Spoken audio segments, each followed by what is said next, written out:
Joyeux anniversaire. Un anniversaire. Qui c'est qui a fait Venmo? Ça tourne?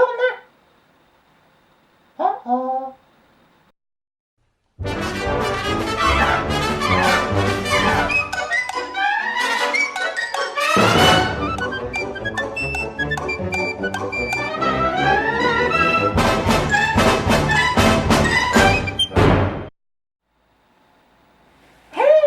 Salut les amis, c'est moi, Roserbil, votre humble serviteur et votre lapin préféré. Mais je pense que vous m'avez reconnu. J'ai décidé pour fêter les 1 an de Dans la peau de Roserbil, selon les transhumants qui m'a fait bien plaisir pour fêter mes 30 ans, et bien cette fois-ci, ce premier anniversaire va vous proposer du contenu totalement inédit et exclusif dû à ce projet avec une compilation de bonus qui n'était disponible que sur l'édition DVD.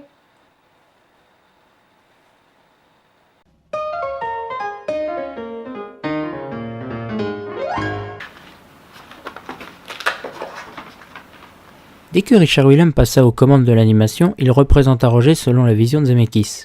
Robert voyait le lapin comme le drapeau américain avec ses couleurs, une tête à la Warner style Bob Clampett et un caractère comportement à la Tex Avery.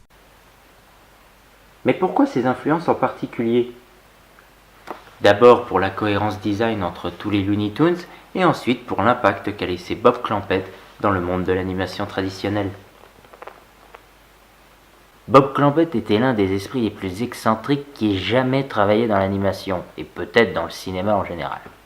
On peut sans problème le considérer comme l'homme qui a mis le Looney de cinglé dans Looney Tunes. C'est en 1930 pour un court-métrage de 7 minutes que Léon Schlesinger repère alors Clampett et lui offre un travail dans le studio Harmon en tant qu'assistant animateur. Clampett finira par devenir animateur à temps complet une fois que Schlesinger aura repris le studio. C'est notamment à Clampett que nous devons la modification de l'apparence de Porky. C'est en grande partie grâce à lui que nous avons des personnages avec des cartoons tous plus dingues les uns que les autres. Chaque Looney Toon a un charme unique et particulier, ce qui lui sert de base pour permettre à son style de se développer. Quand Clampett commence à maîtriser les rythmes effrénés, le ton de pure folie que son maître Tex Avery fait apparaître à l'écran, il riposte aux mignons petits dessins animés façon Disney qui dominent alors à la fin des années 30. Avec des exemples parmi tant d'autres, comme Elmer Fudd à la fois hilarant et repoussant dans Rabbit Trouble, Daffy Duck dans The Wise Quacking Duck ou Bugs Bunny dans The Rocky Rabbit. Et pour le cas de Tex Avery, je vais laisser un confrère vous en parler. Il saura bien mieux le présenter que moi ainsi que son travail.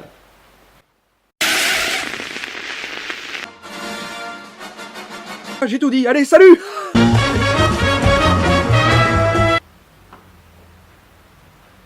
« 3D.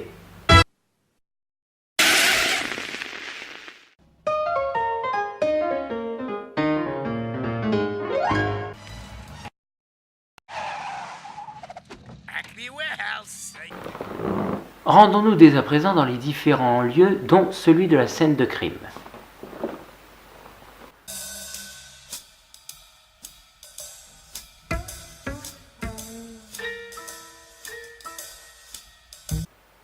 Je vous fais faire une petite visite pour le plaisir.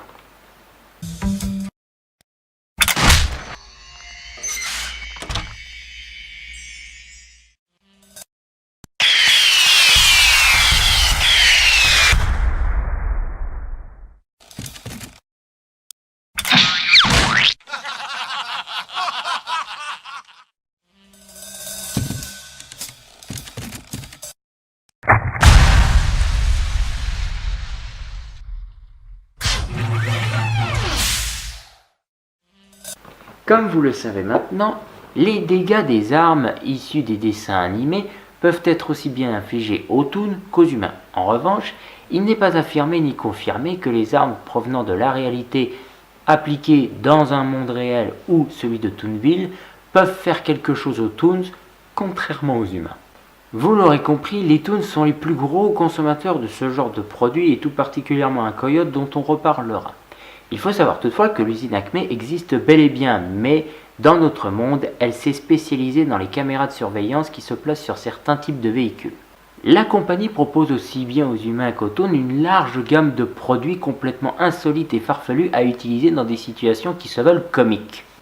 Le catalogue, disponible en magasin, présente certains articles qui ont fait l'objet de nombreux gags dans les cartoons de chez Warner. Comme vous pourrez le constater en revoyant des images tout en consultant le catalogue, vous retrouverez les gadgets correspondants qui sont devenus mythiques dans l'art de faire des blagues et des sales coups à ses adversaires. Qu'il s'agisse de lotion capillaire express, du pistolet désintégrateur ou encore de la fameuse enclume en passant par le bâton de dynamite ou le fameux trou portatif.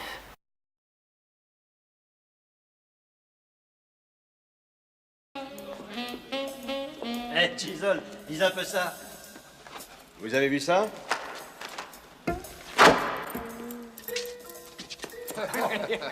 Hey, les mecs.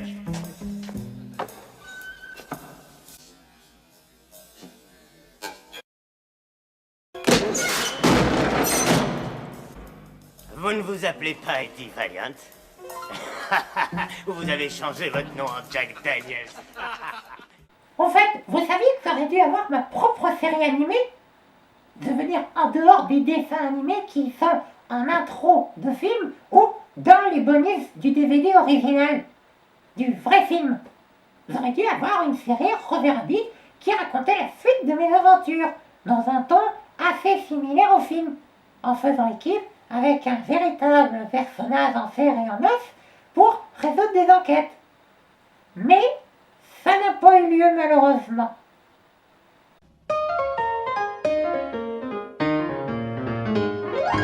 Depuis pas mal de temps, Roger Rabbit n'a pas pointé le bout de son museau, en dehors d'événements dans les parcs Disneyland comme la Fun Days.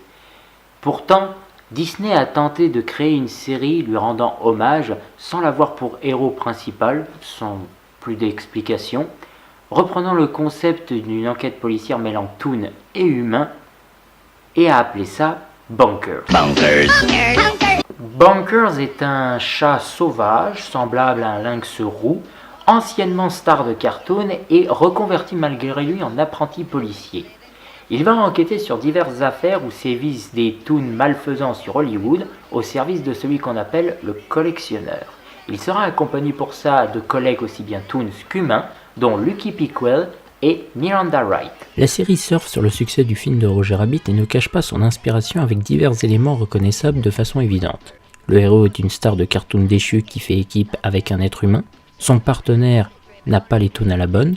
Il mène des enquêtes qui relient aussi bien des humains que des personnages de dessins animés.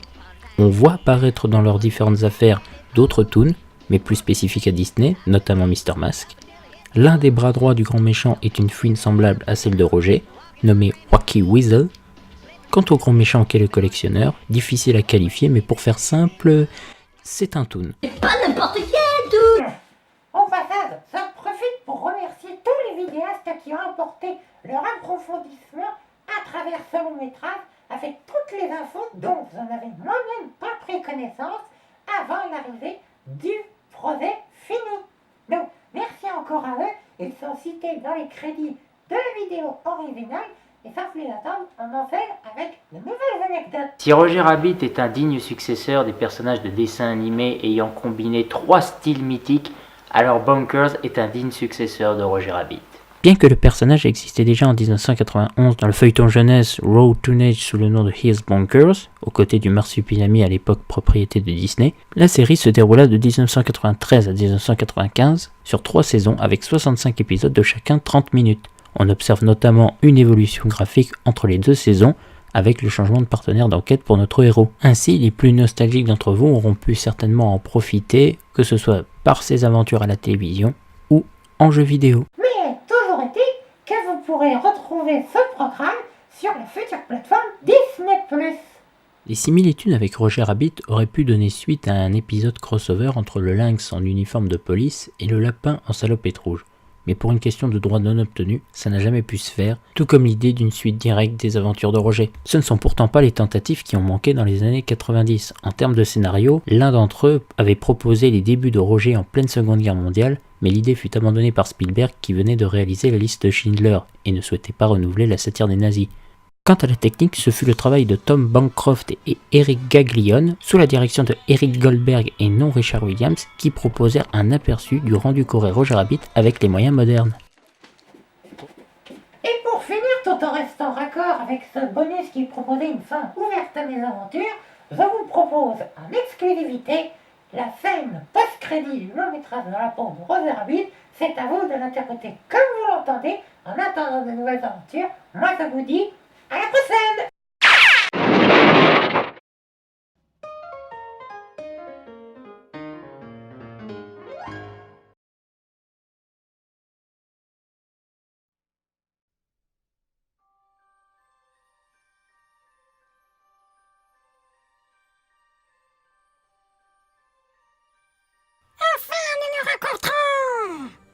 Monsieur le juge, je suppose. Demain, appelez-moi juge, ça suffira. Juge de mort. Avec une voix pareille, ça n'a pas de sens. Mais si ça peut vous faire plaisir.